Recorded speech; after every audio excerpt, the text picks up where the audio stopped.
Hello, hello. Welcome everybody to Bitcoin Altcoin Trading Talk. Apologies for the delay. Had a little sort of technical difficulties there. Everything's okay with Brian, so don't be alarmed. We're good to go. So thanks so much for watching, guys. This is episode 38. So yeah, we've been at this for a while. Pretty cool. What's 38 times 2? I can't do that math in my head. 76 weeks, technically. So a year and a half, right? Roughly. Not bad. Yeah, about that. Going deep. Going deep, baby. So yeah, got a great show planned for you. As usual, my name is William Kale from Coinigy.com, and I don't have my lower third on, so let me add that real quick. Weak. Totally, I'm just dropping the ball here tonight. What can I say? 15 All minutes affect of your dead time. air to put it on, and you're still just slacking Yeah. off.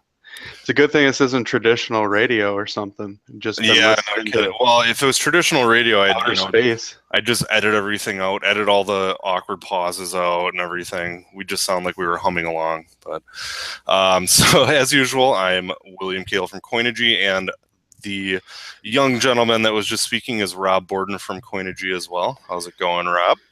It's going well.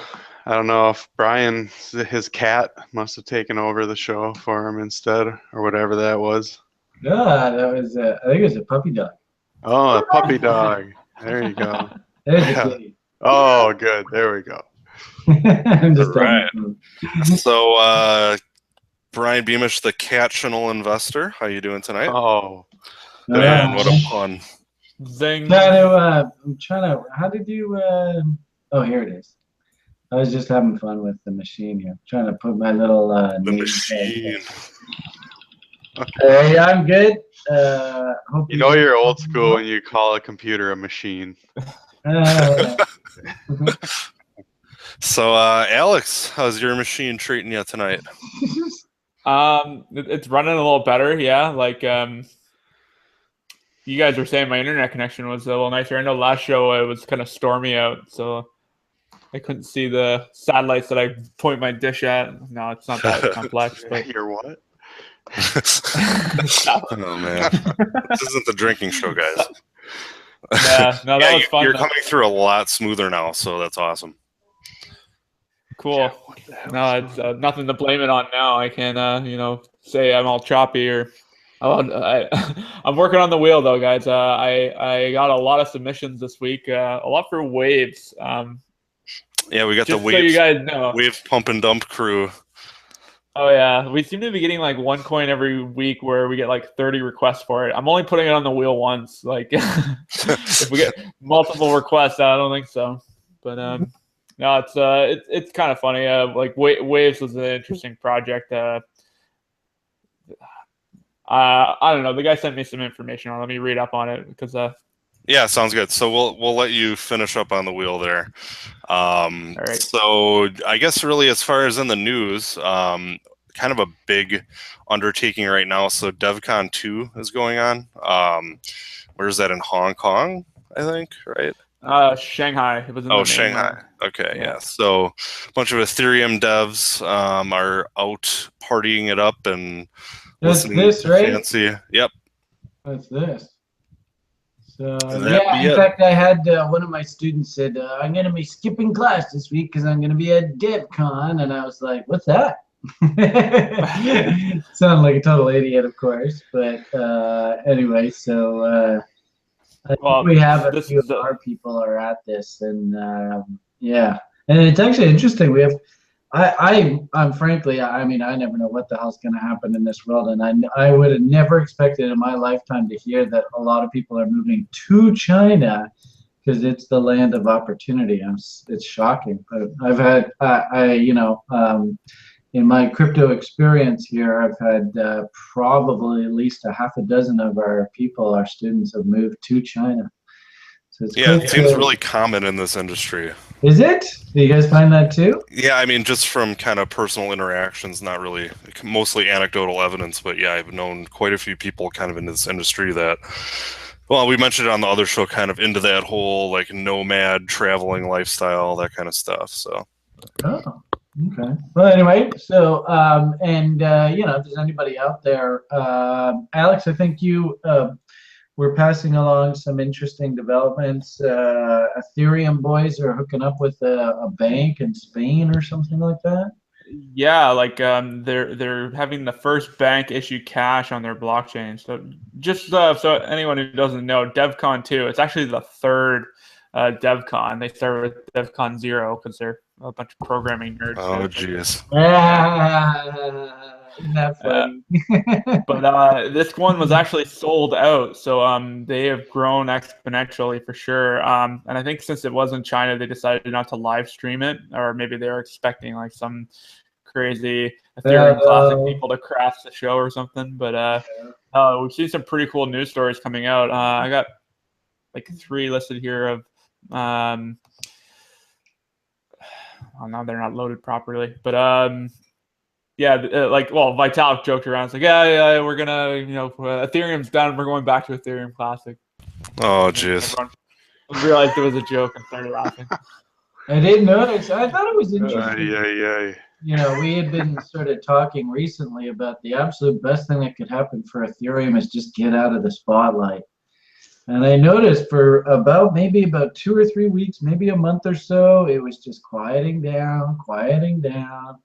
And, you know, you can really see on the charts, you know, they're really trying to just sort of base this thing, just stabilize it. But I'm a bit surprised that today's action, like if we look at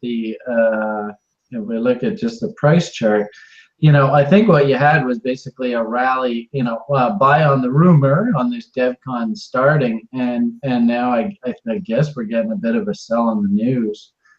So I'm a little surprised there isn't any more further follow through, but it sure is nice to finally see this thing at least trying to stabilize here. It is still awfully nosebleedy, but you know, at least that's looking constructive now a little bit more. So. Brian, can you pull like, up? I think on a. Go ahead, Alex. Sorry. Sorry. Yeah, there's a lag too, so just so I don't interrupt you guys. But when I was looking at a lower time frame, I thought it would kind of look like head and shoulders kind of forming on it. Because it is kind of getting, bottom. Top, yeah, head and shoulders. That's sort of like this little thing up here. You mean? Yeah. So I don't know. It seems to be pretty well timed with the conference, but I think today is the final day, so maybe there's some big news. Augur was presenting, and that's kind of the one everyone's buzzing about now because like it hasn't been trading. It's been like a year or something since they've crowdfunded. So by ICO standards, that's usually kind of a good sign. You know, it means much more speculation and price to go up. Yeah, I remember hearing you talking about that Augur for quite a bit. You were pretty jazzed about that, eh?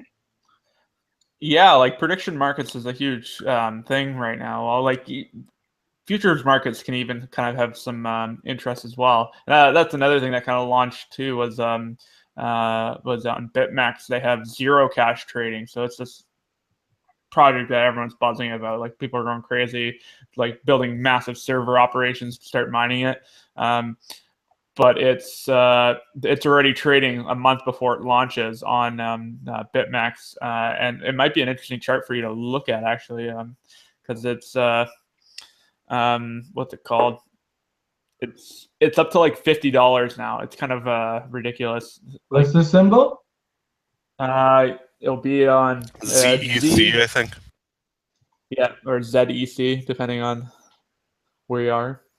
Sorry, I don't speak Canadian, guys. BitMEX or YoBit? Yeah. No, I'll go on BitMEX. BitMEX only has the futures market, so you can't actually trade, you know, spot ZEC yet. Mm-hmm. So this is what you're talking about? This BitMEX ZEC16? I guess was that a December 2016 contract or something like that? Yeah, it expires December, so like this will be trading or all the way through the launch, and then after like a month of mining, or a month and a half. That'll be kind of interesting. Well, it just jumped right out of the gate, and now it's just kind of chopping sideways here, right? So is this it?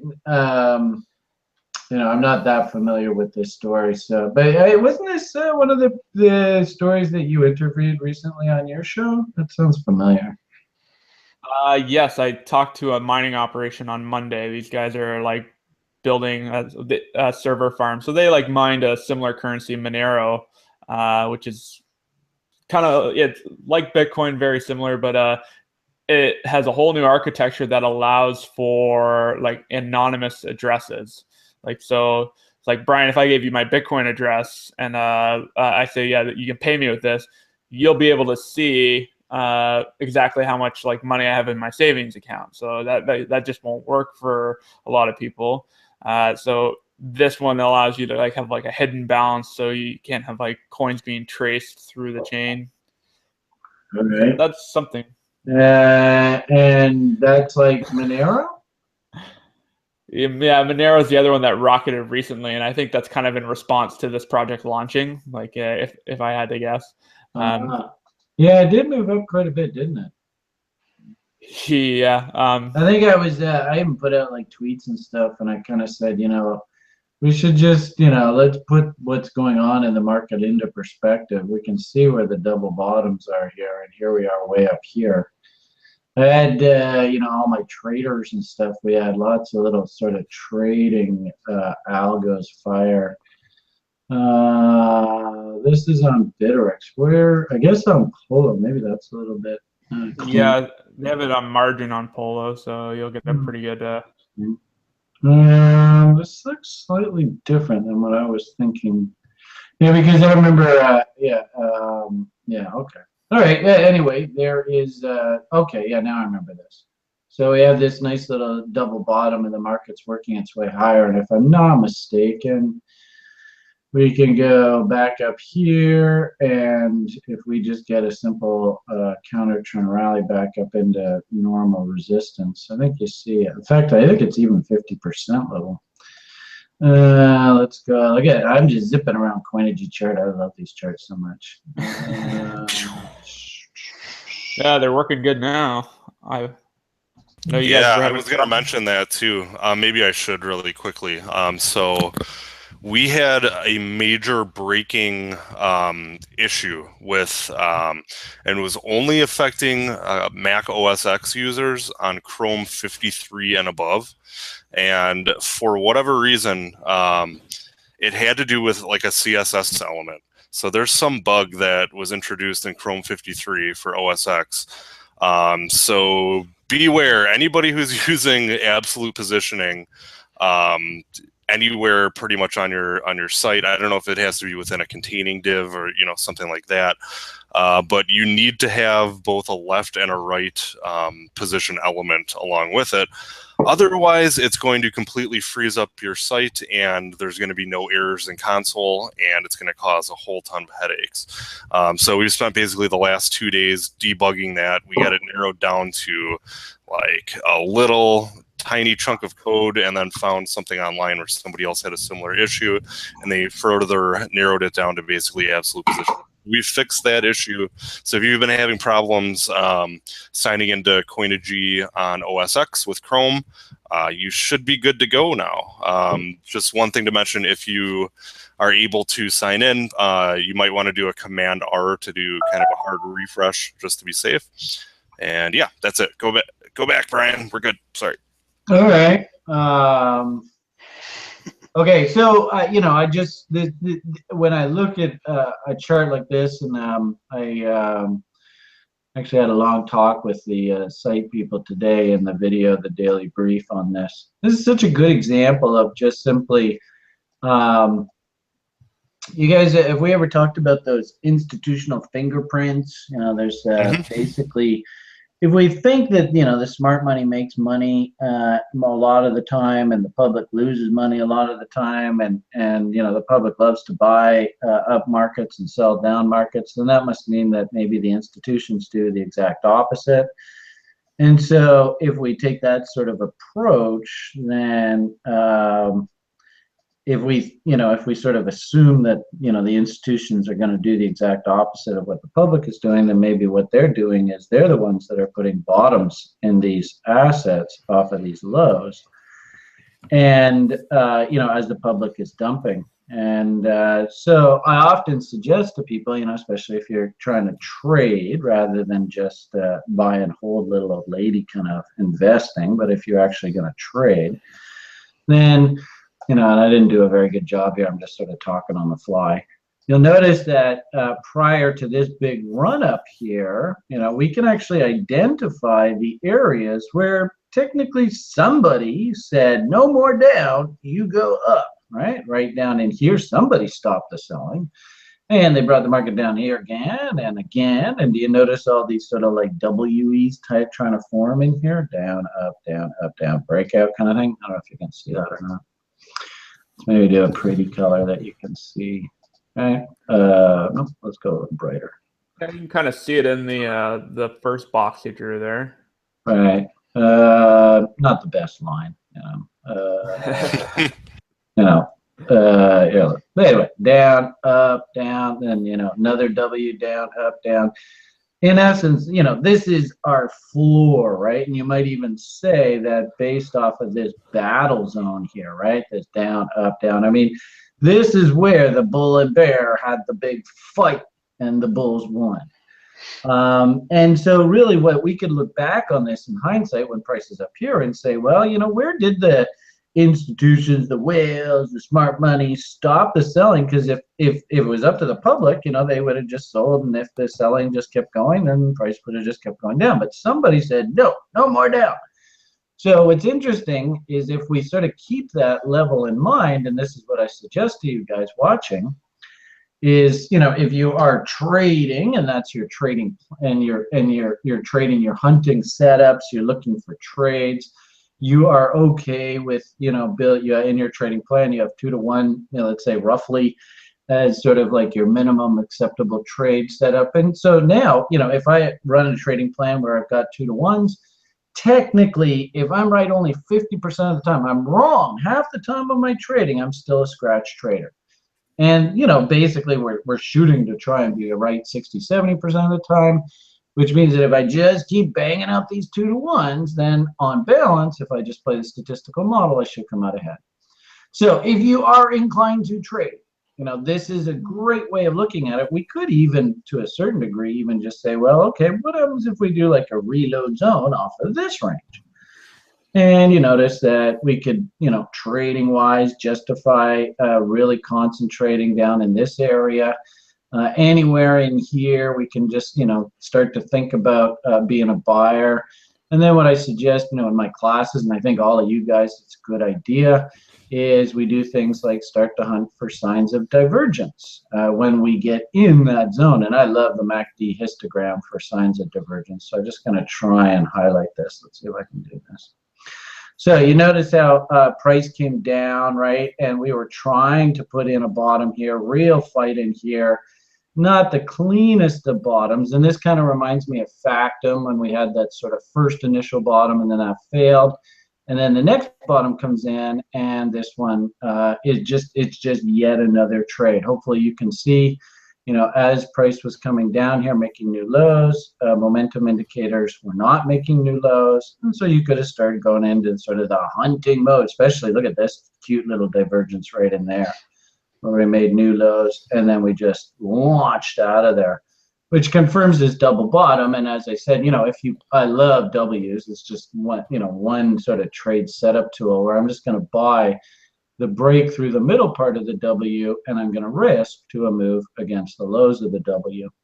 And so you can see as this trade's just sort of working away. And right now it's up a little bit even after a big rally that almost hit the objective. But really, I would argue probably just leave this thing alone and just see which way this goes. It's not a bad looking little trader.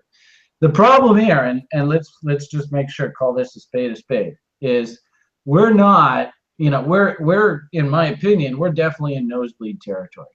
And these lows could very easily fall. So this is not investment territory, right? And, you know, again, thinking M's and W's, and now we're off the higher time frames. We just need to appreciate, and if we sort of apply that same principle of those, you know, institutional fingerprint kind of idea, well, you can see that ultimately way back just even back in the spring there, right? The whales, the smart money, they put in the lows, down in this area. So make no mistake, there's lots and lots of risk in being an investor here. I could see, and I do have a few people in our community that took this trade, just buying off of the lows here. But if this thing craps out, they're out of there. All right, I don't know whether that explains what I'm thinking here on XMR, but I think it's a good example of how late we are in the season here. All right, I left everybody speechless. Okay. Yeah, I don't know what to add to that. What I see here, and this is what bothers me, is that I see a lot of people coming to the altcoin market now, because we just had a new term that started up in September, and they're thinking that we're in the same sort of market state we were coming, in this area. Yeah, that's a really good point. And if I can add too, I saw somebody just signed onto our chat box. I don't know if it was yesterday or today, but they're like, hey, I'm looking to drop 1,000 euros. I'm going to put 50% into XMR, 25% into something else, and 25% into something else. Right. And yeah, I mean, just judging by this chart, like you said, a little bit late to the party on this. And so that's half probably of your portfolio in. That's the best way to describe that, right? I mean, you might argue, and if we look at my Bitcoin charts and stuff, I'm talking about how Bitcoin is in this sort of hangover mode after the big halving event rally party. I might argue that, exactly where is this exhausted? Elliott Wavers might even say, 1, 2, 3, this is actually done. We don't need to get into Elliott Wave today, but the long and short of it here is, I mean, for investors, there's very, little old lady followers, people that love to follow, and keep in mind the seasonality, right? This isn't really the best time of year for us to be getting too aggressive in the market anyway. I think, what levels do I have on here? Something. Colors. This seems fairly well timed with like this other coin being released, this Zcash. Like I think it's kind of in response to that. They wanted to, I guess, put more of a premium on it. So a lot of these coins are on like Poloniex. Like there's very little supply out in the chain. Well, even that Zcash, I didn't even see it on Polo, right? It's not being traded for a while because it hasn't launched and yet. Is Bittrex is kind of like remember that ET, what was it? ET, I think it was, that was a front runner to the ETH trading vehicle. Oh, you mean way back in the day, the early Ethereum kind of token? Well, like 2 years ago, forever ago, right? Yeah. Are those little futures contracts? Are they like a derivative of something that's going to be traded down the road, kind of thing? Yeah, like they are futures contracts because there's leverage on them. Like the one you're thinking of was kind of like a token, like a 1-for-1 token of Ethereum. Someone had a lot of Ethereum bought in the pre-sale. He said, "Here, let's do some price discovery on it." I imagine Arthur, the guy who runs BitMEX, has something similar going on. He thinks he's going to have a certain amount of price. So he created a marketplace to allow price discovery before the network even launches. So it could be really interesting because there's going to be a serious liquidity problem when that coin launches. Think of it's like Bitcoin launching today. So you're going to have like all this hype and not a lot of coins being created initially, but 4 years of the coins being created at the same rate before 50% of the supply is out, it's gonna that's a long time for like the kind of the hype to die off. So I have a hard time seeing it kind of sustain whatever price it launches at. Like it will probably be a pretty crazy winter for Zcash, and then like eventually people lose interest, or they there's a lot of coins that have to be taken in. So, Alex, not knowing really much of anything about Zcash because I'm buried in Coinigy stuff 24/7, can you kind of give us a little synopsis? I mean, what are the features? What's so good about it? Why would BitMEX, for example, be carrying right now, putting so much weight in it?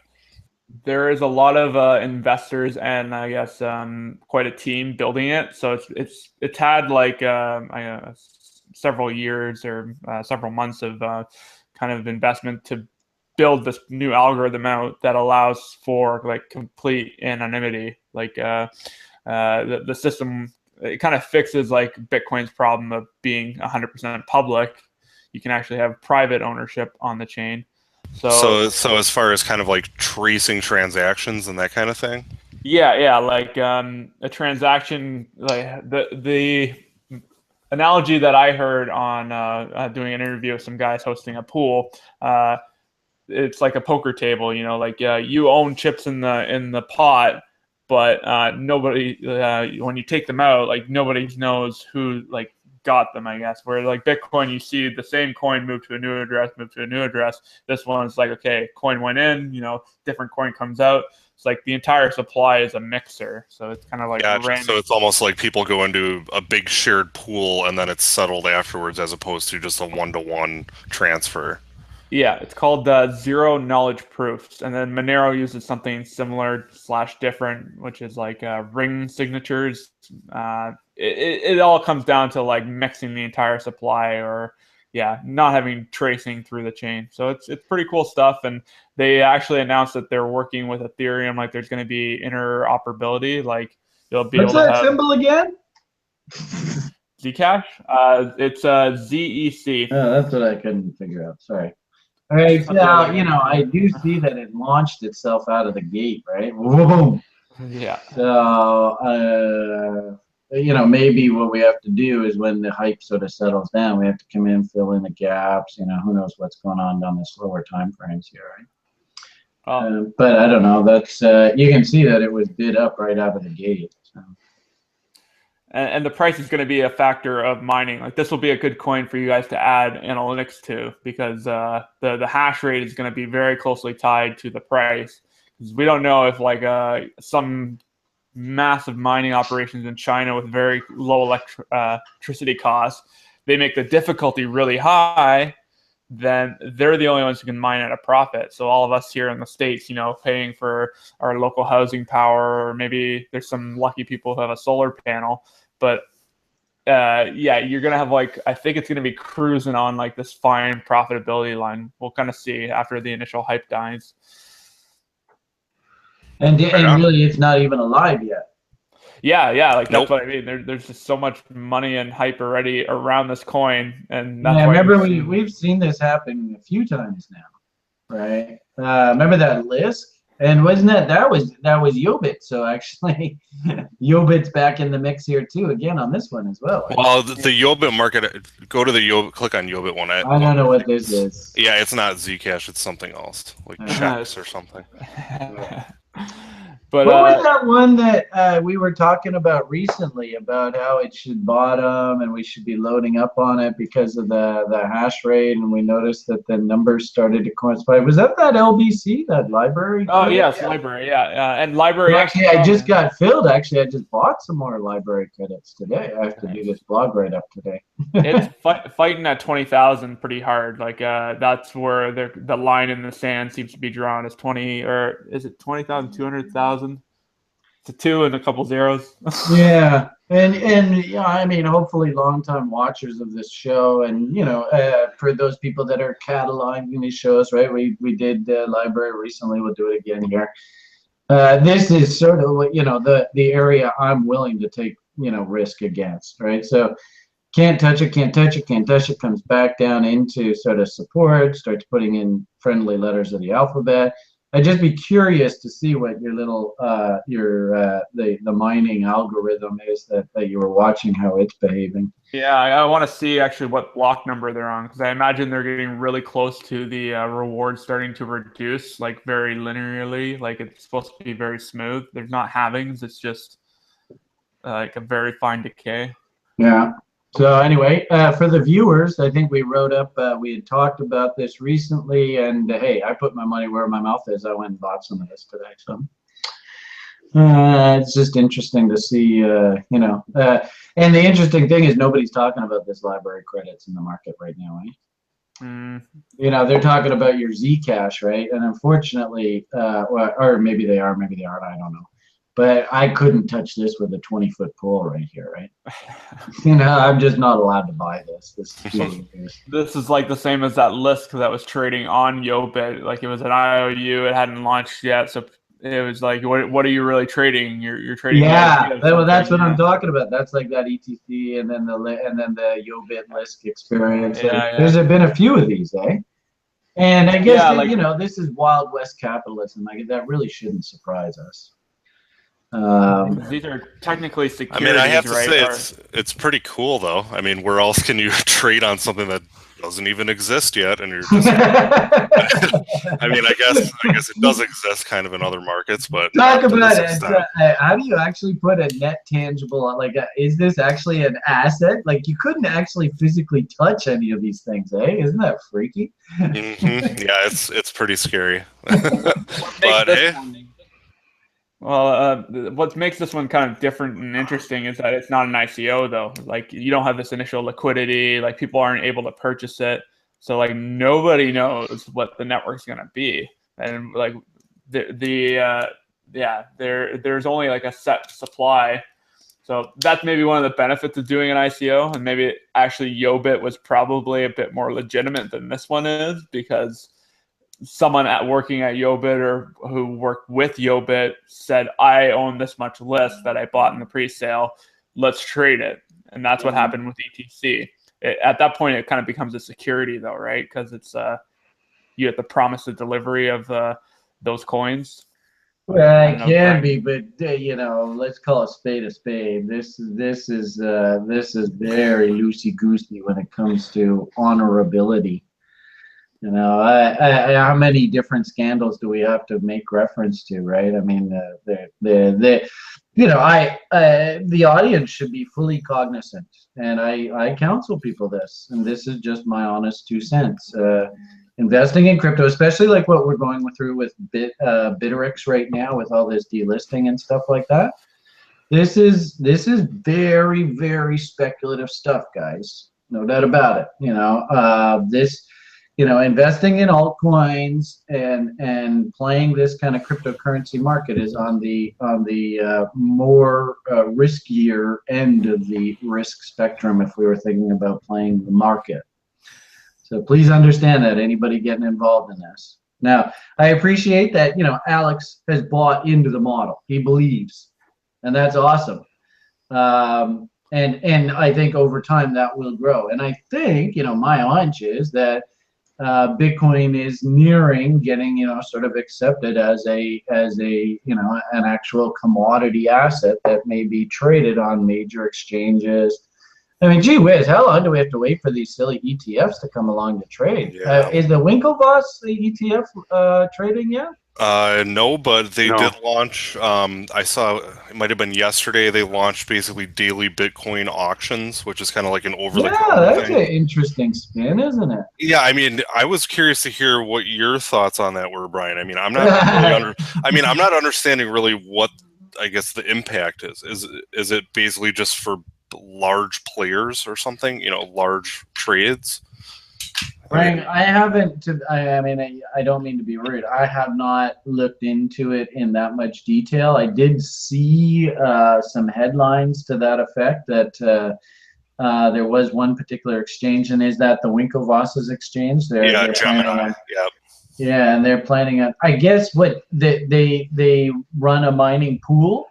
Do they have access to Bitcoins? Are they being like fed Bitcoin? Oh yeah, you're right.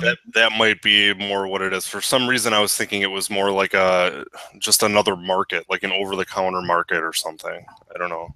What do you think about it, Rob? I remember we were talking about it. When I read it, I thought that it was more like a high minimum order over-the-counter market that because they put this weird little blurb in the beginning about how like they were trying to bring stability to the exchanges because the exchanges don't have access to the same kind of settlement instruments as traditional financial markets. And I think what they were trying to say is that instead of smaller exchanges basically doing settlement through someplace like Bitfinex when they need more Bitcoin or they need US dollars, you know, they could use this OTC market instead.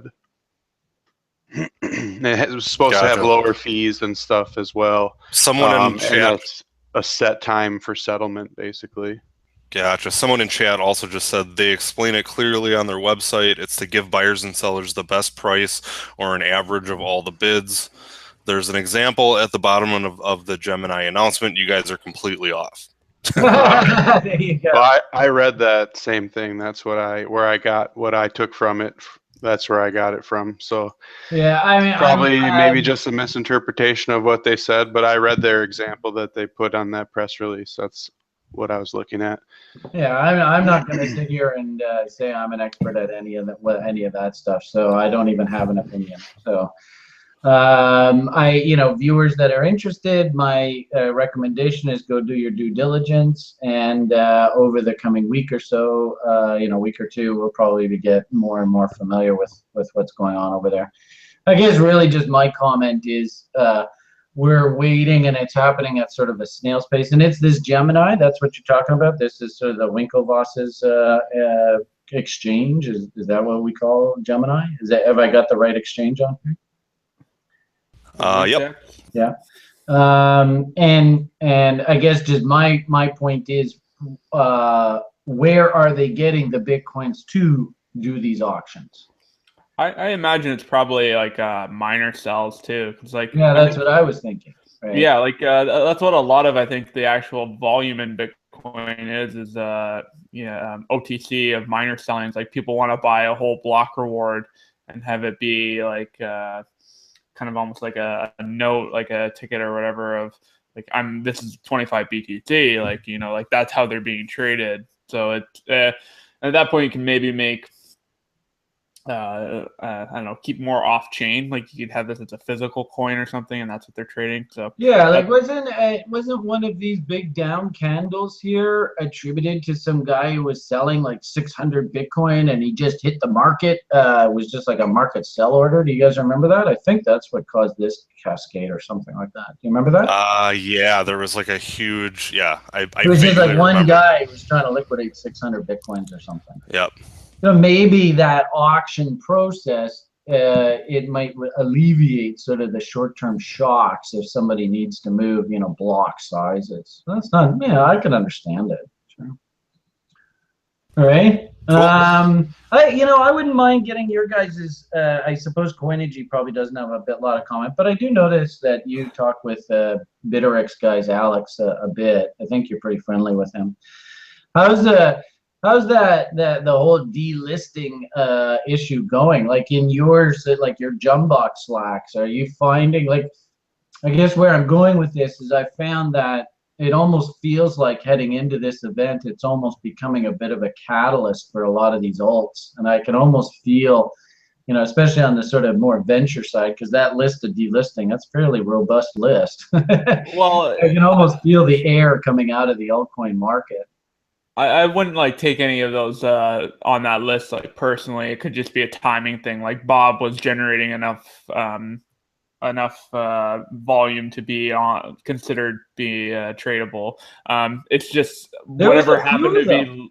I've gone through and I've calculated averages and how much Bitcoin's traded today and what the ratio is, and I just can't get my head around it. The math doesn't make sense to me.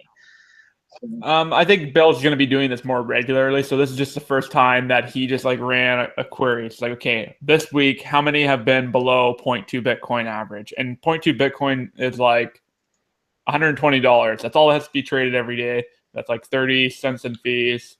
It's all fairly minimum threshold. Right. There was one that I tweeted out earlier today, and I think what they did was they just basically tried to bang through enough volume to meet that level. But then I put this tweet out earlier today, and somebody said, yeah, but it can't be just like the coin operators buying. It has to be some, I don't know. Did you hear anything along those lines, Alex? Well, Yeah, like Bill says you're not supposed to be able to trade account to account, but there's nothing stopping you. Like that's considered, I guess, bad practice. Like if you were caught doing that in the stock market, I think you would actually get in trouble. Doing self sells and self buys. But are you kidding me? They do that all the time in the bloody market. Those are they're called crosses. Okay. So yeah, and especially in the junior stock market, they do that all the time. So yeah, and all they're really doing is paying a fee to like draw some volume on the chart, right? Like right. So I guess just as if I read the Bittrex warning like this VPN, I think this is an example of one. On the screen, I look at the volume, I do the calculation, and my 7-day average says that this thing's trading at about 0.3 BTC on a 7-day average, because they went in, I guess, and banged through some volume here. And I guess just my question is, how, and if Bittrex is watching this and Bill and all that, is there some sort of like real-time updating system? I have a lot of people in my chat room that are like, okay, is this one still on the shit list? Is this one, it's done the volume? Or is it okay? Do we just assume going into the event that every single coin on that list is potentially delistable on a, is there, that kind of stuff? Well, there's a little bit of confusion, and if anything, I'm going to use you, Alex, as my conduit to Bill, that maybe we could do this process a little bit friendlier. Yeah, I'll let them know. Like I talk to Bill regularly, but these aren't like delisting notices, they're market notices. Like, yo, this thing hasn't been doing a lot of volume. It's kind of looking a little slow. If it continues to do this and we don't hear from the dev or something, like to start off with, it was just whenever a chain was acting up, like, yeah, your blockchain stopped. And I can understand those. We had one of those recently, and actually when I saw the notice, it said that there was a problem with the chain, and I just said, fuck it, we don't need to take a chance here, and I just cleaned everything up, excuse my French. So I can totally appreciate that. It's these ones that it's traded 0.2 BTC, or it has to trade over this 7-day period, and it's kind of in sort of gray area. And if anything, we were on the site, we were commenting that it would be great if the Bittrex people could just add a column. Are you showing that list? Is that what you're showing? This is the status page. Yeah. If they could just add like a little column here that current 7-day average is this level, and it's not meeting that 0.2 BTC. I mean, you can see how thick that list is, eh? Yeah, and like I'm not seeing anything here that I'm just like, man, how come that's there? Like, what the hell? Like, no, these are all kind of like low-level projects, and I think they even have that on their homepage now. They have a low liquidity tab. So like, these aren't things you should be jumping out and say, yeah, we gotta buy that. Like, these are kind of like MaxCoin is on there. Are you kidding me? It's a pretty big list. There is some on there. Like, yeah, that is. This is the first time I've seen it. There's Bob. AM was a pretty popular one. That 8-bit, that was pretty popular. So I mean, you gotta realize, look how many like pairings they have. Like they have like chains that aren't working too. They have all these pairs that they maintain. So they're just it's a good percentage of the market. It's definitely bigger than what we've seen before. But this is a very long list. Like you're dealing with, they have so many, I guess, upkeep costs. So it's just like, you know what, guys, all we want is 30 cents in fees every day. And Bill's kind of said, we're going to be doing this, notifying more regularly, and we're probably going to be increasing the minimum. So they might have to generate 50 cents in fees or $1 in fees every day, which if you're a developer who got on this exchange early on, you're gonna have to work to maintain that, because like anyone who wants to get on Bittrex has to pay 3 Bitcoins. Like they're a business, right? They have costs. They have to keep their operation going, and people need to be paid. So if your your favorite like low liquidity, or like your favorite Brian play is on this list, and you're like, man, how could they do that to me? They're totally screwing with my trades right now. It's like, well, you got to realize what you're buying too. Like this kind of goes back to that MND. There's that one that I think that was the one that I recently flipped out. But anyway, it's a fairly big list, and you're absolutely right. This is venture capital. You got to know what you're getting involved with here. And for God's sakes, if you're going to buy any of these public, when they do move, make sure to pay yourself. All right, don't be sitting just holding bags. If these things move, make sure to pay yourself. Because I think all of these are under like 50K market cap. Like these are the $5 play kind of coins. Yeah, yeah. And what's interesting, I find in my account is, these things go up, and it's usually, like I got a list of like 10 pages long of these altcoins. Where's my list? And most of these ones that are in the shitter, they're trading at almost no valuation anyway. Here we got Paycoin. That definitely needs to be delisted. All right, so yeah, I'm up to I'm at 11 pages. I wouldn't be surprised that I will attempt to move a bunch of these coins off. I don't think it's a good idea to take the chance just to see what Bittrex will do with them.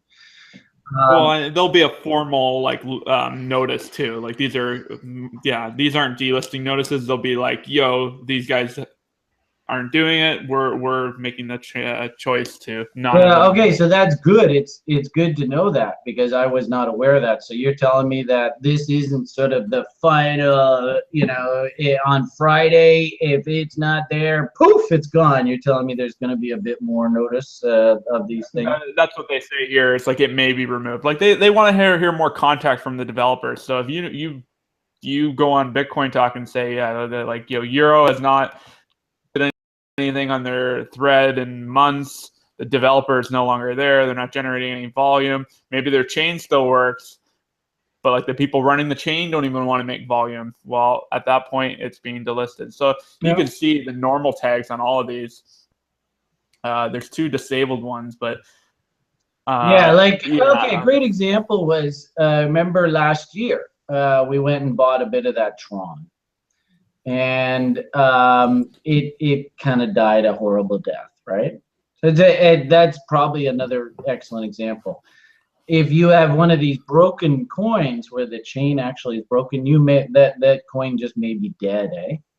And I tried to get the Tron off of Bittrex, and it just disappeared. I don't even know where the hell the damn coins are now. So please, audience, understand there is a very real risk about this when trading these cryptocurrencies. Yep. Wheel. So some of those coins are actually on this wheel. I know INFX is on the wheel, Influx. So maybe we'll get lucky and it'll come up again. But is waves on? Can you add waves for me?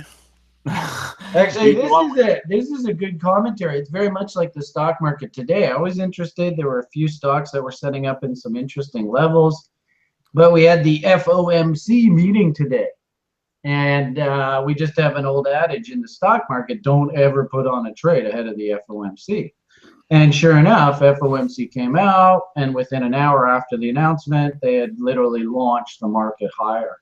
So kind of similar tone.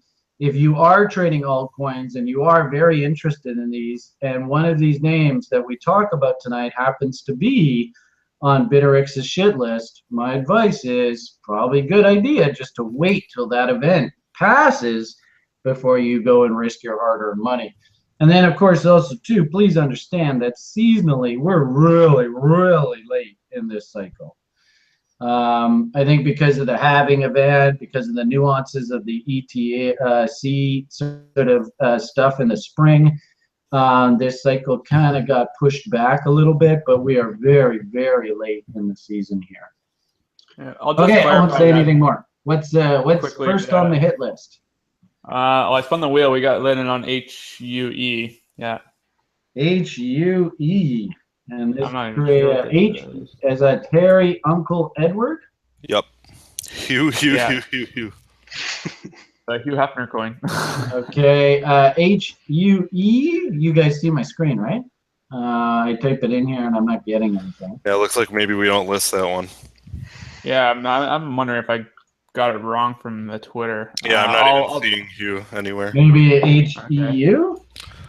Maybe that was that humongous joke has been going around the internet. Maybe somebody's trolling us. I do see that a lot of guys are getting really excited about that tit coin. So maybe that's maybe you guys were saying Hugh Hefner or something. Maybe people are perking up. Well, and just check out the tits. Excuse my French. There are more than one of these coins out, right? So we can say plural. But look at that. What a pretty chart. And nobody's really talking about this thing. I had one site member, he sent me a message saying, hey, pay attention to your boobs. So something, you know, it is an interesting little name down here. Crazy ass action. But, you know, maybe work stink bids off of this 130, 140, 150 area right in here. And you might be able to pick up some cheap coins. Big old tails and wicks. At some point, this thing might pop up top here. So not a bad looking little one. I don't think this is on the shit list, is it? 49 million out, fairly robust. And actually, this is an interesting comment. We should probably take a moment and talk about this.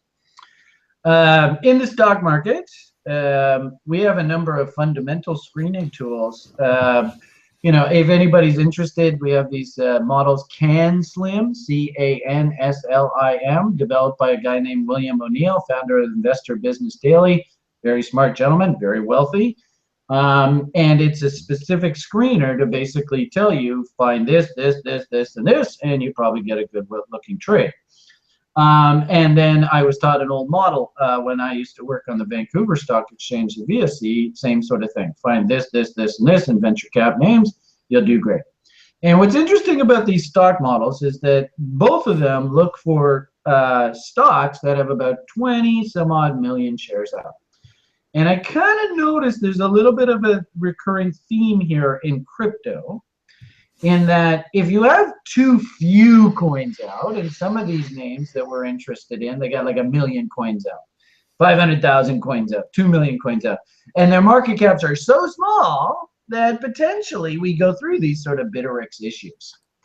I do find that in crypto, and I've sort of seen this, when coins seem to have, you know, a chunky number of coins out, they have a better odds of not running into those Bittrex shit list kind of ideas. So it's something to mull over. You know, obviously, I'm not the biggest fan. Somebody showed me today, hey, Brian, what do you think of this coin?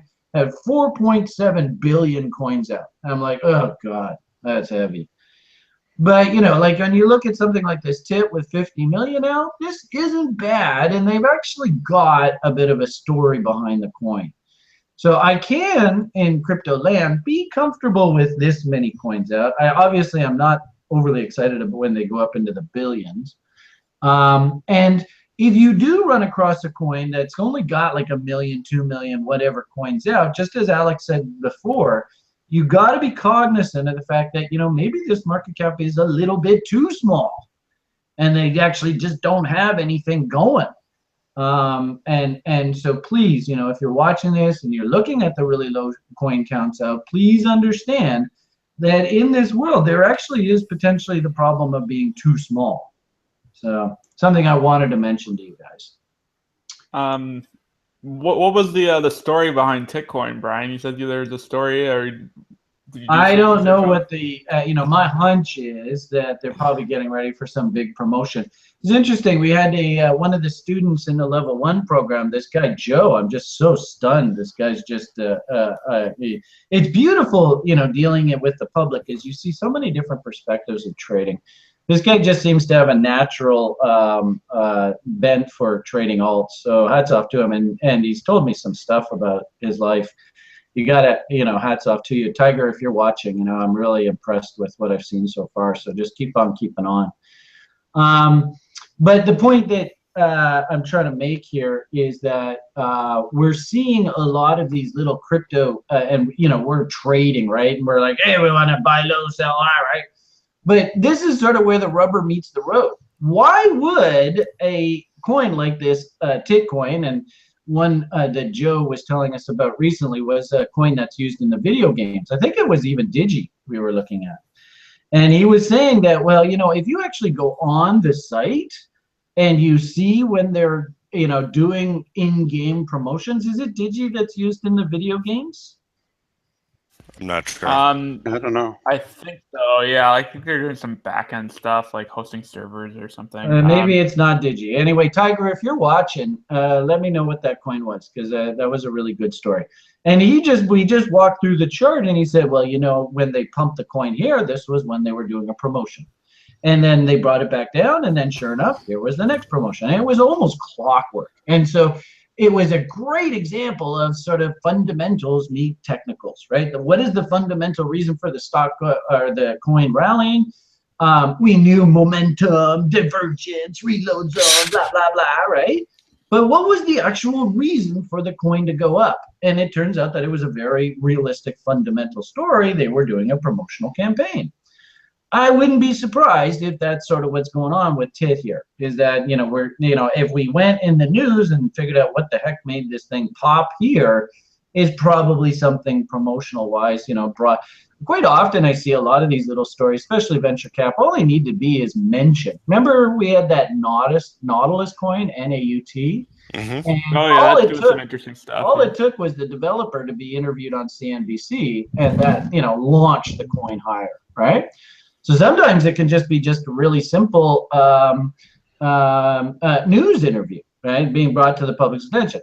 I've noticed, especially, and it makes sense to me with these altcoins, that it's probably something to do with some sort of promotion. That's sort of my hunch, but exactly specifically what's going on here, I don't exactly know. Well, I found out the developer, or at least the original developer of Bitcoin, is also the original developer for Potcoin, and then also the original developer or leader, head honcho of Cabbage. They're all the same guy, but yeah, as most people who watch Block Talk know, I kind of busted, I guess, Cabbage for what he was doing. And the show happened right here, and then it's just been crashing down. And speaking of small, what's the symbol? CAB, CAB. And was that fairly? Oh, this is on Yobit. Yep. So Brian, if you ever have a chance, watch Alex's interview with the Cabbage developer. It's insane. You'll get a good laugh. There's a train wreck. Yeah, that's an understatement. Yeah, he crashed the tractor. Let's put it that way. But he's not even logging in the Yobit anymore to do any trades on it. And it's down to like $1,100 market cap. Like it's. Well, I did hear that I mean, the TIT coin, from what I understand, the online pornography guys have sort of fallen in love with it as sort of a payment vehicle. So that was my impression of the TIT coin. I think the original story. That was the sales pitch that he had for Potcoin too. It was just like, oh yeah, like all these dispensaries. Did you just see that CAB just ticked up here? Your guy probably just went in and bought some to try and tick it up here. Oh, I imagine somebody just watches every show we talk, like whatever we talk about, they put a $5 bid on. But yeah, and then this coin here. Oh, this is a coin for farmers to use. I'm like, well, why won't they use Bitcoin? It's like, we're doing better marketing. I'm like, oh, okay. Yeah. So what's happened? Well, look at Pot. It's trying to get respectable again. That's not a bad looking chart. Look at that, actually. That's actually looking quite pretty. Look at that. I mean, we got some nice W. Look at that beautiful W right in there. Yeah, I'm not saying like he doesn't paint a nice chart or the guy's not a good trader. Like he just market makes, I think. But like, yeah, he does promotions, and like that's really all the chain has going. So, and this is actually, something with that Bittrex. I thought that CNN was really, or CCN. I thought this was like the cat's pajamas in marijuana coin land, but I guess not, eh? Like Bittrex is getting ready to kick them off. So. Yeah, I think they're just like they want to add coins, so that means they also want to remove coins. But Bill has stated clearly that he doesn't like removing coins. He just wants, if the developer's not talking to him anymore, he doesn't want to. And that's totally understandable. I'm not beating up on Bill whatsoever. I find it interesting that P looks like that. Hold on a second here. Go away. Somebody's calling me right now. I'm right in the middle of something, so I'm not going to be able to talk. I love this show. There you go. Hey, Alex, you should go pop on over to the wheel while Brian's on the phone before you. Yeah. Let's see. Oh yeah, I spun it and got Ripple XRP. We kind of looked at that already. I was going to go and buy some of that crap today. That's a really good looking chart. I don't know. It's a centralized company. They have a lot of the supply. Nobody really knows what they're doing with it. Well, if I understand correctly, and this is my interpretation, is that, and I'm not quite sure about this tail right here. Not interesting. I don't see this tail on other platforms. That goes right down to 0. I don't think that's correct. That is most likely not correct. We'll have to take a look at that. I'm taking a note here. What I noticed was they brought it down here, and this is where the big announcement that the banks were getting out of this coin. And the price went shooting up into here, and I think it was just basically an opportunity for the any bankers or anybody in the banking industry to hop off. And then on this announcement, they announced that they raised something like $50 million or something, right? Yeah, 55. So yeah. I'm paid to speculate. That's basically what I do. Right, as a trader, I pay to put my neck in the noose. I mean, that's just basically my life. Just FYI, Brian, that didn't go to 0. It went to 14 sats on our chart. Yeah, I don't know. I'm not quite sure about that. So, yeah, I'll take a look. Anyway, the point that I would simply make is we had basically a big shakeout here, and maybe it did go down to 14 sats, and it left just a monster tail here. I don't think so. I didn't see that anywhere else. And then I noticed that, and if assuming that this low is the low, if this is actually the real price action, this would give me serious pause here. But as I said, on other sites, when we look at it, we see that price came back down into these lows, and then they announced that financing. And so basically this entity, I guess we can't call it a company, but it's fairly cash rich. And so this is, the question ultimately is, do they go and do what Ethereum did with their financing dollars? Do you remember that mess? Where he bought like Bitcoin with it, and basically his financing that he raised, he lost basically half of the money or something like that.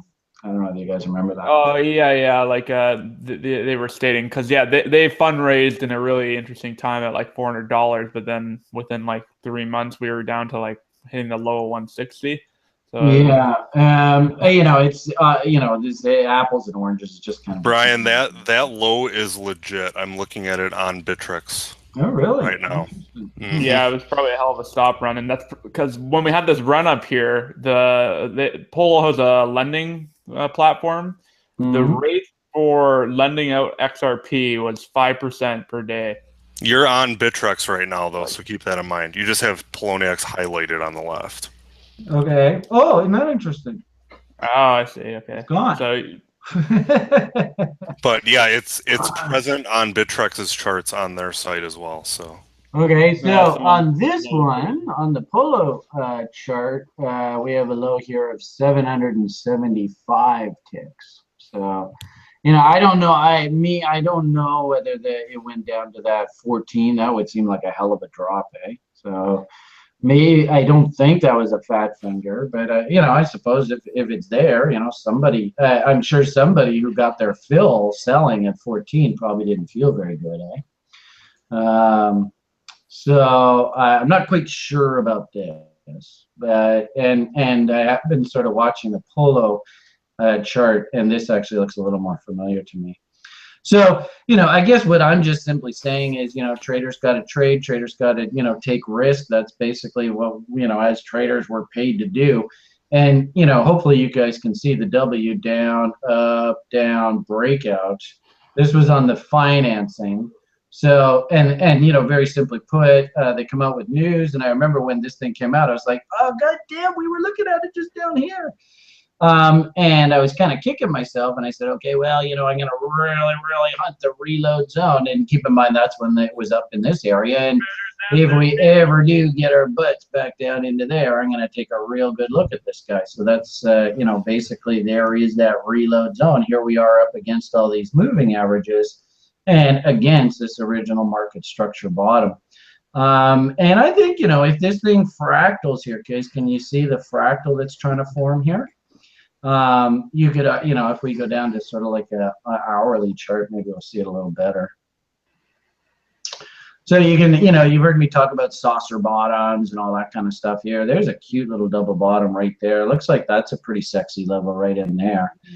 And, maybe working stink bids kind of thing, maybe I'll do something along those lines. And notice the reload zone would just simply be a backing up into this original bottom down in here. I'm seriously mulling this over.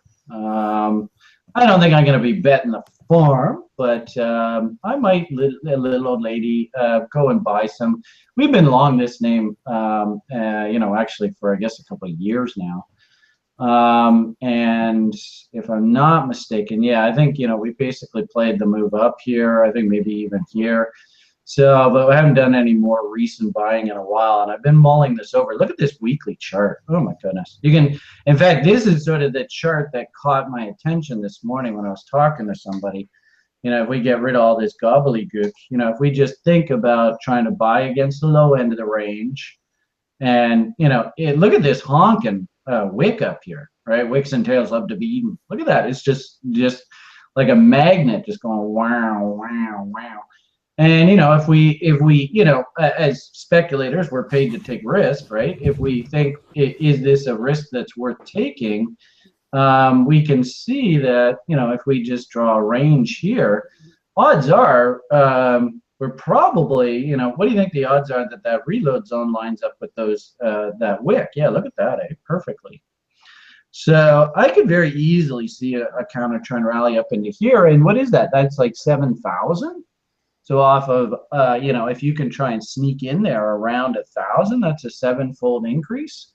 This is very similar to sort of my ideas of playing venture capital at all, right? Is that, if M's and W's reload zones buying against lows, if maybe we're say 70%, 60, 70% accurate, and of those 60, 70%, we can get these kind of reload zone rallies where we can bang off multiple doubles, then at the end of the day, we actually are very profitable, right? So as I had said before, this is a kind of name where I would be very, very interested in taking some nibbles on. But from what I'm hearing, I don't think Alex really likes the story. Yeah, I don't know. It's a coin built for bankers. Like, didn't they originally? I don't know whether you saw the news. Like they made a very public announcement that the banks were getting out here. And then they made a big announcement that they were doing this financing and they were going a different route here. So that's sort of my argument, that they're trying to get away from being the banker's coin. So. Yeah. I don't know. When I was hearing discussion about the other day, I thought a really good point was I don't understand why they need a currency, or like why Ripple exists. I can understand why their network exists, but like it's all like privatized. It's supposed to, like, you use 20 Ripple to make an account, and then like with that you can hold any number of currencies. So banks are supposed to be like on-ramps for fiat to go onto this chain. So it's meant to be like the settlement platform, and I don't know. It sounds to me like it's kind of a way to kind of circumvent the ACH system and wire fees and all that stuff. Maybe on huge transfers, interbank transfers. I don't know. So it'd be interesting to see how these guys and these, I think it's Centauri Bank or something like that out of Spain, and their use of Ethereum in their banking system. It'd be really interesting to see how these two play out.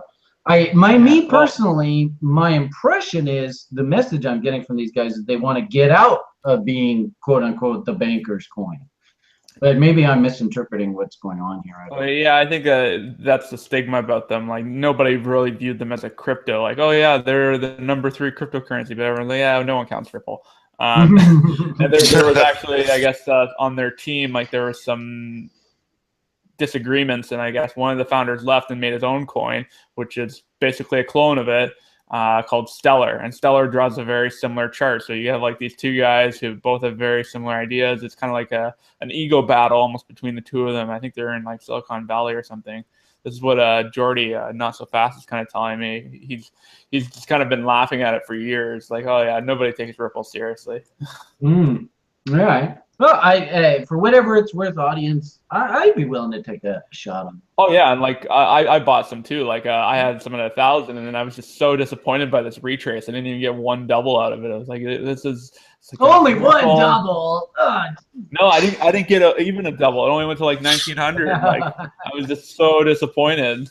Well, and then we often say, and I'm kind of thinking that this thing might, seasonally, I'm not really impressed with where we're headed. Right, we're heading into year end here. We know what happens to venture capital in year end. Maybe this thing just sits and flounders here for the next 6 months. That wouldn't surprise me at all. But if I'm going to have some money working in the marketplace, this really, in my opinion, isn't a bad place technically to have a little bit of my money working. So, all right, what do you think? Have we given this guy enough attention for the day? Oh, I think I'm XRP'd out. All right. Let's let the ripples lie. Yeah. All right. Ooh, ba-dum-bum. Terribleness. Let's see. Round and round she goes. Wherever she stops, nobody knows. Oh, just missed Viacoin. Oh, DGB. DigiByte again. Oh, again. I think we can spin again. Magnetically attracted to this game. I say we spin again. Okay. We've done DGB so many times. Another orb or another bob, because some of those coins are just hilarious. Like, they might be the ones I went and bought some of that bob, and like I said, I might have to move the damn coins off of Bittrex before Friday. Just do some volumizing, Brian. Oh, and here we have another delisting potential. INFX. So actually, one of the guys working on this was supposed to join me on the show that I fell asleep for. So. Oh, that was that guy, eh? Hmm. Yeah, he's been involved with a couple projects, but he does some pretty good work. Like, he always comes through for what he works on. So I'm kind of interested in finding out more about it. But the chart looks interesting too. It's kind of just broken local lows, and now it's going to historical lows. Well, but are they searching for volume to try and stay on the exchange? Right? Possibly, yeah. I see a lot of that going on. Like I and the audience watching, I was putting out tweets saying, this is the most buying I've done in like the past 6 months in the crypto space. There's a lot of these coins, they're just desperately seeking volume. And I'm getting some really juicy, stinky fills. But the problem is, reminds me of Christmas. It kind of reminds me of Christmas last year. Like, we were coming into the end of the year and we were having like new lows on a lot of coins. Bitcoin had just done a run up, and and then it was just like the altcoin New Year. All through January, we were just having tons and tons of mooning. So this kind of feels very similar, just I guess at the different part of the season. Yeah. All right. So and just for the person who did ask for Digi, it's not really fair that we just tell you to F off. So the big problem I have, and here's another one: 7.2 billion coins. Hey, caramba. $2.5 million market cap. So this story better be good, right? It's got to be maturing. And if I'm not mistaken, I seem to recall, and Tiger, if you're out there, maybe pop on the site and tell me, but I'm almost positive he said that this is used in some sort of video game platform right now. I suppose one could argue, traders got to trade kind of thing, aside from this insane candle here. If you are a believer in Digi and you can handle that kind of coin count, and they've got a pretty robust story. I mean, it makes sense why the coin has come down into this area and stopped going down. It looks like somebody's trying to defend these lows. And you can see some buyers are stepping up here. So there must be some sort of story going on here. We do actually have a little bit of a double bottom here. The problem I have, of course, is, too many coins out. I've got some, and, we sold, halves on double, blah, blah, blah, on the move up here. I don't think I'll go and add to the position, but, ironically enough, kind of like Ripple, it's not bad. I mean, what I need to do as a professional at this game is just try and, what I want to impart on you guys is just trying to avoid getting sucked into the FOMO buys, right? Because the FOMO buys are what destroy your account. So you can see this thing has calmed down, and if you wanted to take your shot, if you were going to margin trade, then, or, leverage, take greater than 5% risk kind of idea, just buying the coins, then, you've got to obey. If we break these lows, you got to get the hell out of there. Maybe even risk. You notice how, actually, this is kind of cool. I think I've talked to you guys before about inside bars. So this is a beautiful inside bar after a break to new lows. So they just basically destroyed a whole bunch of margin traders and, you know, leverage traders, then nice little quiet inside bar. And if I'm not mistaken, I think the last time we reviewed Digi, I pointed that out. And right now it's just a lot of sideways, and, you know, hopefully what you see is, you know, further developments out of these names. And like I said, I think if I'm not mistaken, it's just that video game thing just keeps coming up in my mind on this thing. All right, so that's Digi, and then the next one was INFX. Yep, Influx. Yeah. All right, number of coins out. It's not a bad looking chart again. You know, we want to survive at this game as traders, so we can't get sucked into the FOMO. If you're gonna work your stink bids, work them against all of these lows. You know, our institutional fingerprint kind of concept. And you know, your resolve as an investor is being tested. Here are the key lows. You can see how they're bringing it back down into this level. Momentum's looking a bit tough. And then, of course, you know, are these guys traded on various exchanges? If, you know, we can go through, and it's actually kind of cool because I did this sort of write-up here on a coin recently, and I used this nifty tool that the boys showed me the other week. And we can see that, you know, it's done 0.9765 BTC today, right? Is that going to be enough to keep Bill happy? I don't know. If today is 0.9766, you know, as I think I'd said earlier, let's see if I can do this. On this charting platform, right, when you mouse over your volume, I'm going to try and unmerge this up. There we go. And if I'm not mistaken, we have a moving average on here, right? There it is.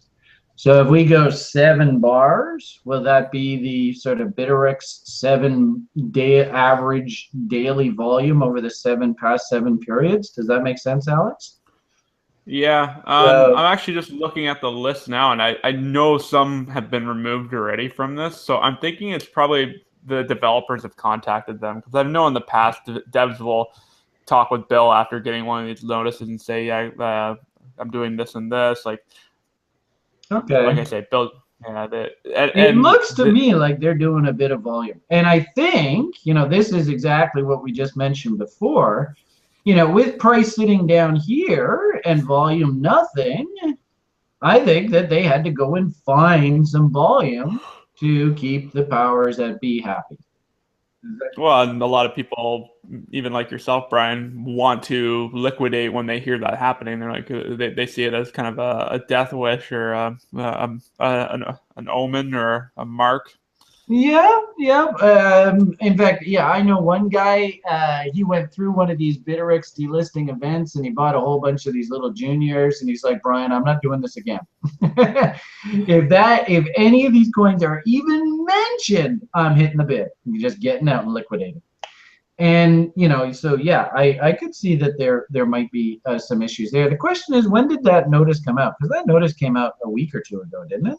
I think last Thursday or Friday. Yeah, so, you know, I think that if that was the case, the knee-jerk reaction, I think what happened here is that, you know, these guys, you know, basically, and I've seen this happen quite a bit. Like I said, I'm getting a lot of juicy stink bid fills on exactly something like this. You know, I think that they just needed to go and hunt for volume. And unfortunately, you know, all the people that had their stops against this double bottom here, they provided the liquidity to keep Bittrex happy. I think if I'm looking at this, that's the impression that I'm getting here. That's what generated this big volume interest here. So we'll see what happens. And, you know, structurally, it's not good that we broke through this low. And, you know, one could argue that anecdotally, just this kind of conversation, this isn't bullish conversation, is it? This isn't, oh, are you kidding? This thing's the next thing, best thing since sliced bread. It's going straight to the moon, right? That's what we need to get these face rip-up moves. So if on balance, the general news is, well, you know, they've got delisting issues, and, you know, we've got to, you know, find volume to keep it. That's not bullish. And so I could see that on the break of this structure, some people probably said, look, at the mood of the market isn't happy. We're heading into tax loss selling season. We don't need to take the chance that these guys don't perform. Let's just get the hell out of here. And I think there's probably some of that as well. Yeah, no, that's a fair assumption. Yeah, and that's just the risk of it too. Like I think even last Christmas time too, like when we're having these lows everywhere, I think there was some delisting notices at that time, but I think it was just a lot of people just wanting to sell for like Christmas presents and tax law, all that jazz. So, right, and we could argue too that during the summertime, and we've talked repeatedly of this, it's a very sort of happy, optimistic time. Kids are going back to school now.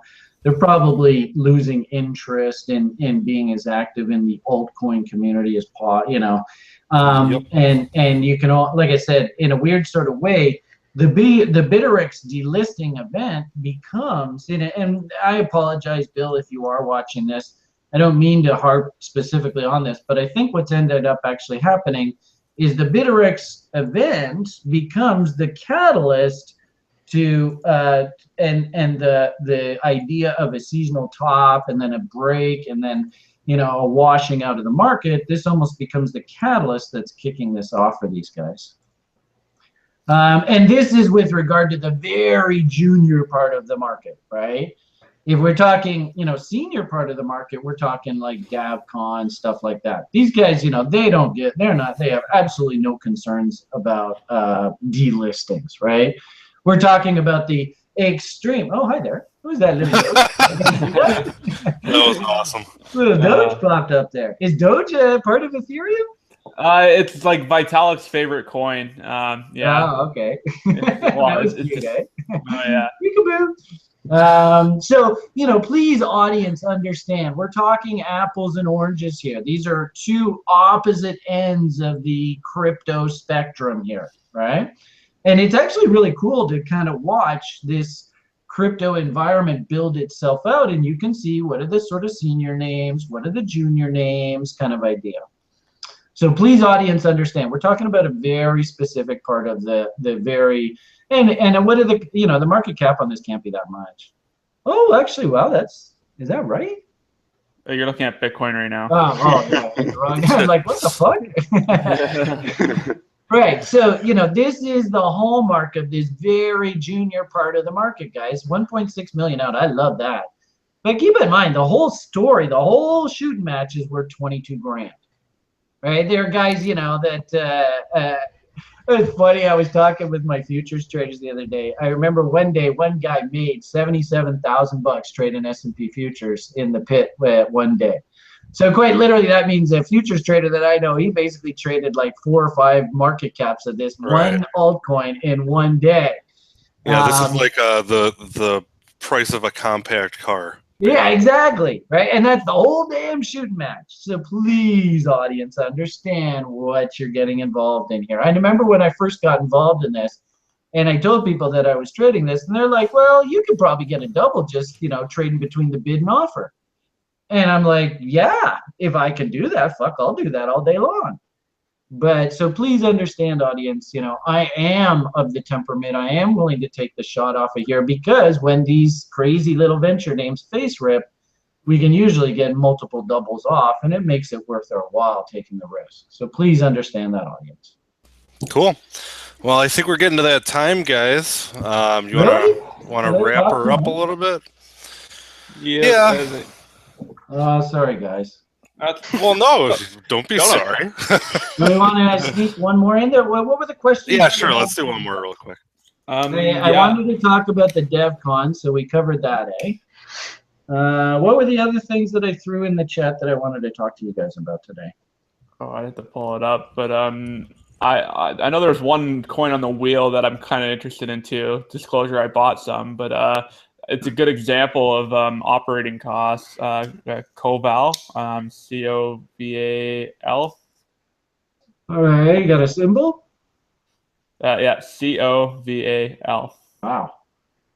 I noticed that somebody asked me about one like stamp or stamping this thing. Wow, look at that. Wow, that's interesting. So you want to tell me what happened here on the 11th of July? I haven't quite figured out the exact news for that one, but now there's action that apparently they're moving from their network to a counterparty asset. So now they don't really have any operating costs. Their token is just like traded on the Bitcoin blockchain. So now there's no like sell pressure being created. Yeah, maybe someone in the chat knows too. I'll ping the other guys because you can just imagine all the people that bought into the story, and went, oh God, maybe I should get okay, buy it, okay, feeling good, and then they just got bitch slapped, boof, right back down to the bottom here. So it clearly looks like there's some sort of floor here. I guess what numbers are we talking here? There must be a lot of coins out here, right? There's so many that Coinigy won't even post how many there are. Let me check my other data source. 265,000 market cap at 110 ticks. Should be able to do the math backwards there. Well, the other thing you might like about this, Brian, is they were running on the RBR chain. You were like. Yeah, that's what I think it was, but no, it's not Ruby, it's Ribbits. But it was another coin that just kind of went mental upwards. So yeah, they were already like a token on another network. Now they're moving to a lower cost network.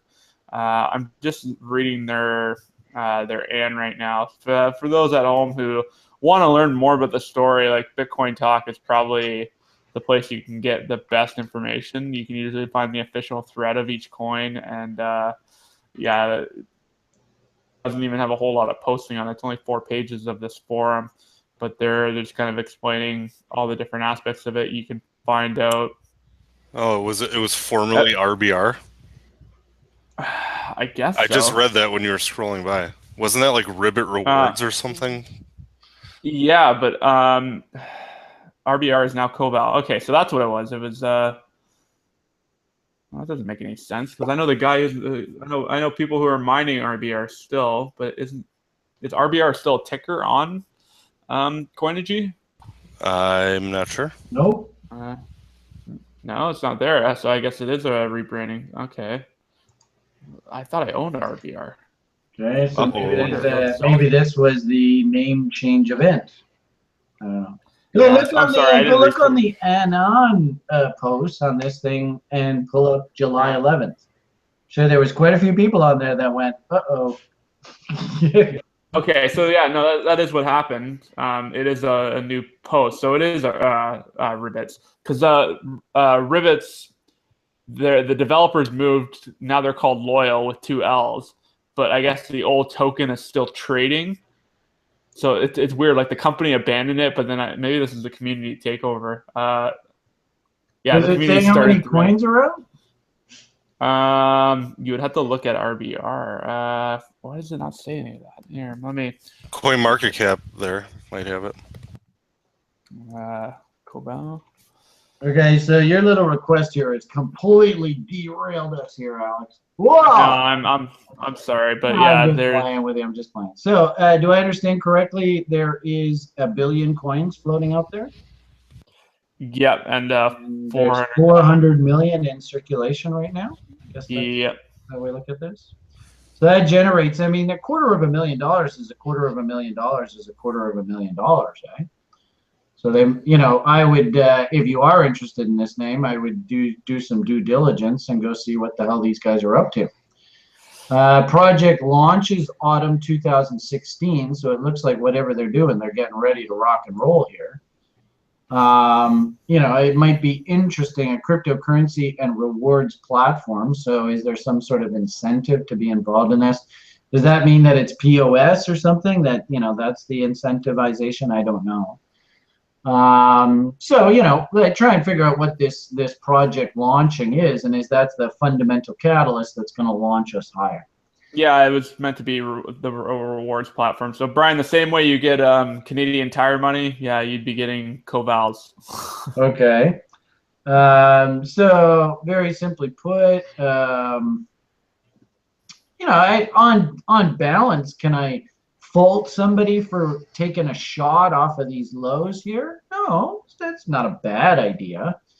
I think it makes sense that something significant happened here. And I think, you know, if you're a gambler, and obviously this is like, what is that? Is that a 1? What does that say? Low 82. So, you know, if you're going to take a shot here at 115 and do a bit of leverage, if we go and break this 82 low, I think, you know, if you're margin leverage trading, you might want to just hop off and get the hell out of there. The problem here, of course, is if you're going to be leverage trading, this liquidity might be difficult. Who knows how deep you have to go to get your fill. Little old lady, it's not a bad idea. You know, even if we just go off of this entire range, you can see where our reload zone is. What do you think the odds? Actually, look at that. See, and we often talk about how the line in the sand, 78.6 fib, often if it's lost, it then becomes, you know, sort of the breakout level. If the market can recapture that level, then away we go. So not a big surprise we've come down here. And, you know, if we zoom in on this, we'll probably see that that's basically the battle line there, right? See how that's a major resistance level there? Mm-hmm. So, you know, value hunters going and nibbling here, not a bad idea. Momentum seems to be pointing up. Volume doesn't really look bad. And like Alex said, maybe they've washed out all the sellers here. Pound the table, this thing's going to the moon, momentum, and, you know, probably a recapture of this 200 period SMA. See how that's going to be a resistance line, but that's like 160 area. So if you maybe just like work bids down in like the 80 area, you know, against this low, I guess that's basically what these lows are. That low is 91, 90 in that area. Not a bad idea to take a shot in here. I don't think I would margin trade this. It's you know, because it just hasn't, you know, told me that it's ready to go. But little old lady, that's not a terrible idea, Alex. I don't mind that. Yeah, it's just one of my little plays. I got bigger stuff going on, but, you know, sometimes I'm just cruising charts. I hear some interesting news. You know what this reminds me of? Don't mean to interrupt. What this reminds me of is that Steam It. Remember Steemit had a big old run up here, and I went on their site and I was kind of like, well, the original market bottom was down here, and I wouldn't be surprised if we have to work our way right back down to the original breakout, right? We talk about institutional fingerprints and all that, right? Where did the whales put the bottom in? Can you guys clearly see the bottom down in here, right? Yep. I mean, this is where the battle was fought and won by the bulls, right in there. So, you know, and because this is kind of iffy, like I said, I'm almost feeling like this low is vulnerable.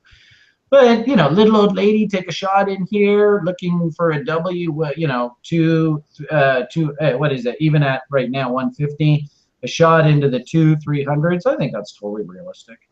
But, you know, just like that Steemit, good example, probably a great thing to leave off on. Is quite often, if these coins run up too far, too fast, they have to come right back down to the bottom. So can you see sort of the similarities in this? Oh, we've just you know, so on that last coin, I could see this thing again seasonally. We're not in the time of year where we should be really ramping up and expecting big things out of the market. Maybe this thing has to take 6 months and sort of clean itself up and put in nice solid W's, and away we go. Value investors, value hunters, I don't mind you nibbling down here. So, all right, I've said my piece. Cool. All right, well, I guess on that note, we can wrap her up. What do you say, guys? Did I do a half-decent job tonight, guys? Like I'm sorry I was late for you. I see Brian, you kicked ass tonight. It's all good. People in the in even my lounge are like, "Where the fuck are you?" Yeah, honestly, we were worried. I mean, just because you are so honestly impeccable as far as always on time and stuff. So I was literally sitting on my couch at seriously sitting under my couch at 1/4 to the hour, and I was sitting there going, "Don't fall asleep! Don't fall asleep! Don't fall asleep! Don't fall asleep!" And then I literally opened my eyes, and it's 6:14. Oh shit! Well, no worries. Yeah, at least you woke up, Brian. I apologize. Oh yeah. No, it's quite all right. Cool. All right. Well, thanks again, everybody, for watching. Once again, I will say, don't forget, if you like, the charts, if you like what Brian's doing, definitely check out Coinigy.com, where you can actually sign up for a 30-day free trial and use the charts and look at all these different altcoin and Bitcoin markets. And I'll let Brian talk a little bit about his school. Okay, well, we do run a crypto portfolio with over 100 different cryptos in it. So, for those people that are interested in just knowing where I'm long, what my levels are, like I have on Bittrex right now, and I've been buying a whole bunch recently, but I think I have probably over 20 different open orders to buy. So this site isn't primarily just the school. It is a sort of a value-added service that we provide for people who are brand new to this space and just need a little bit of guidance. We're sort of, working our way through the term. Our Q3, I guess Q4 program here is underway, and frankly, I'm stunned. Basically, the January program sold out now. It's ridiculous. So. If you are interested, get in touch with me, get in touch with our people, and get on the reservation list, because we're just about to close that down now anyway. That's awesome. Yeah, I mean, it's funny because I was in the basically a stockbroker really is nothing more than a glorified used car salesman. So technically, I was in the sales industry for like 15, 20 years. And I've never seen anything like this before. I really haven't. I'm very, very fortunate. Anybody watching the site, you got to understand these Coinigy guys watching this video. These Coinigy guys, man, they are just top drawer. They totally support our guys. If you do take the educational program, they will literally make that trial that you're going to sign up for. They'll extend that right through your educational program on the level 1 program here at the Rational Investor.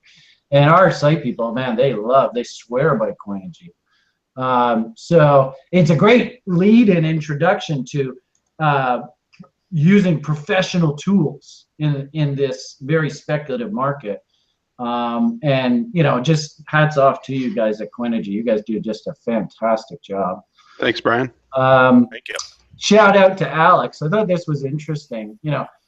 I'm obviously, I'm here because I'm a technical analyst. And a lot of the people that I talk to come to me to either learn how to build technical analysis models and understand what the charts are telling you, and just some basic frameworks of how to behave in the marketplace.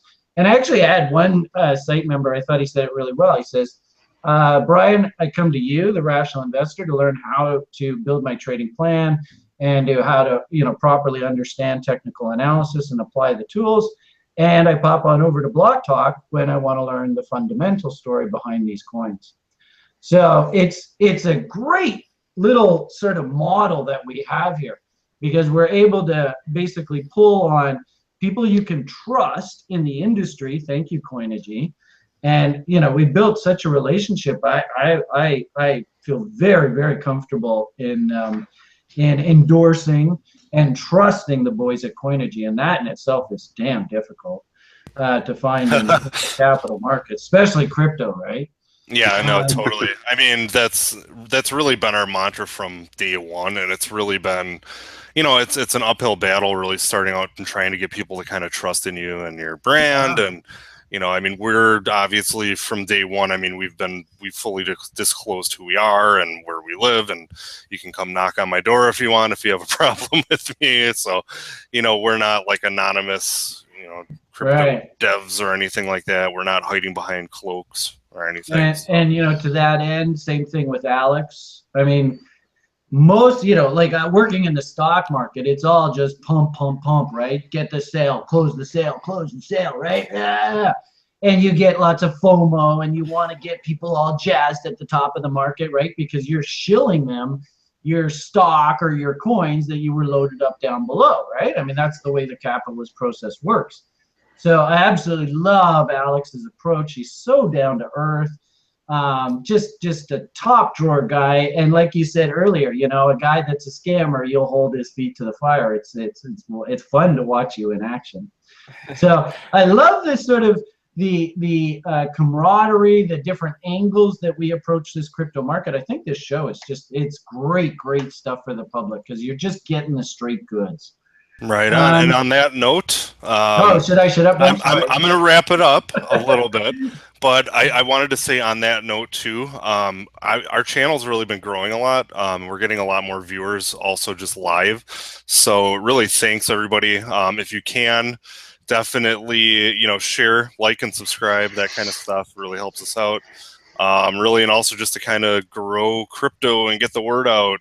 You know, obviously, the more people that watch, the more participants there potentially will be in the market, and it's pretty much better for everybody. So yeah, sorry for the abrupt cutoff. I know. I'm just a big love affair with you guys. We love you too, Brian. I love the enthusiasm. It's great. It carries the whole team along, and even from our audience members, we get a lot of enthusiasm in the chat. So I think that's really what we're all here for, is having people who really appreciate or who really enjoy this marketplace, because there is so much to be happy about with not only the technology but with the market itself, and and to celebrate meeting these cool people, right?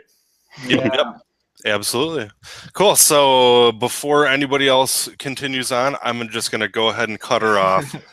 So I will say thank you guys so much for watching. Don't forget to like and subscribe. And you gotta like and subscribe me too. I keep forgetting to say that. Oh yeah. Go like and subscribe Rational Investor. He's got his channel as well. So how do we get to your channel, Brian, on YouTube? I don't do really anything free on YouTube. All the videos that I do are for the site. But on Twitter, I think I'm CR Investor. Not a bad way just to sort of keep out of the corner of your eye what I'm watching in the marketplace. And really, I just, you know, I know you're supposed to say like, subscribe, and whatever, thumbs up, and all that kind of fun stuff. So I just had to say it. Sorry. All right. Okay. We're gonna say happy trails, and we will catch everybody 2 weeks from today at 8 p.m. Central, 9 p.m. Eastern, and sayonara, and take care, everybody. Thanks for watching. Bye.